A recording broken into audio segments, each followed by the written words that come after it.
Та бүхэнд Web of Science-ийн сэтгүүлүүдэд хэвлэл оюун ухааны талаар судалгасан судалгаануудын талаарх метадата мөн боловсролын судалгааны сэтгүүлүүдэд хэвлэгдсэн өгүүллийн жагсаалт тэдгээрээр хийсэн кластерыг танилцуулж байна.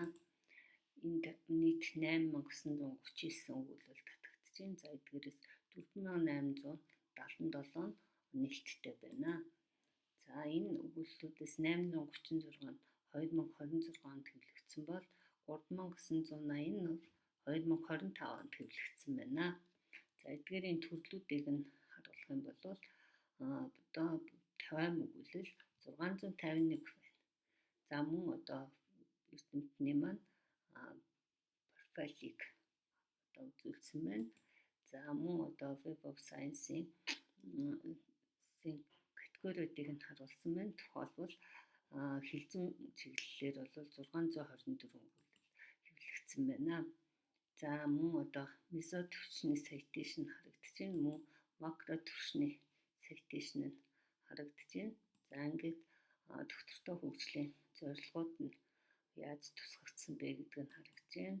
За өгүүлэлт маань Web of Science-ийн сэтгүүлүүдийн төрлүүдэд хуваагдсан байдлыг харуулж байна. За ингээд одоо харьяаллыг харуулж байна. За мөн одоо тэргүүлэх сургуулийн одоо факультетийг харуулж байна. За дараагаар нь бол хэвлэлийн газрууд буюу сэтгүүлүүдийн нэрнүүд байна. За судалгааны чиглэлүүд байна. Мөн одоо санхүүжилт нь харагдаж байна. Зохион байгуулагдсан хурлын нэрс. За тэгээд зохиогчийн одоо багийнхан. За ингээд номны нэрс. За ингээд мөн зохиогчдыг одоо 13 өгүүллээр тэргүүлж байгаа зохиогч маань харагдаж байна. За ингээд нийтдээ бол 8939 өгүүллийг бол ингэж харж байна. За ингээд эндгээр энэ одоо өгүүллийн жагсаалт нь бол иймэрхүү хэлбэртэй байна. За мөн одоо энд гол одоо зүйлтүүд нь юу вэ гэх юм бол абстракт.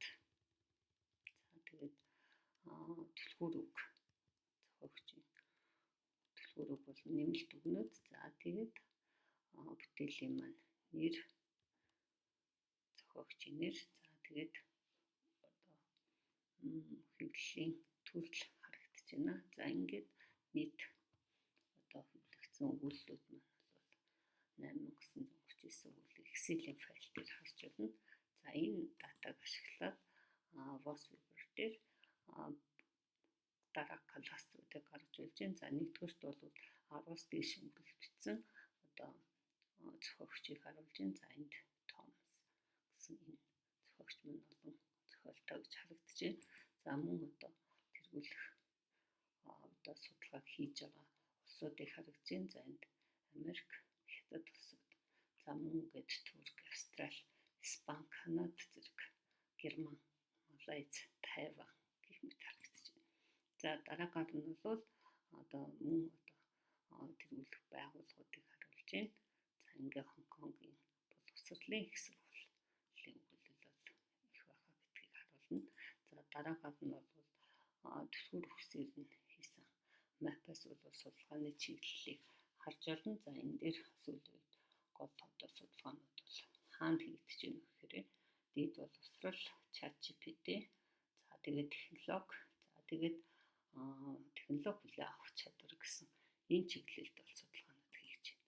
За ингээ 2023 оны үед бол машин learning буюу машины одоо судалгаа илүү хийжсэн бол за одоо технологи хүлээн авах чадварын судалгаанууд илүү хийгдэж байна гэсэн үг.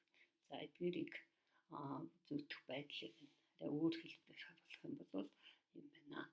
За ингээд та бүхэн багшийн багш Gmail-цэд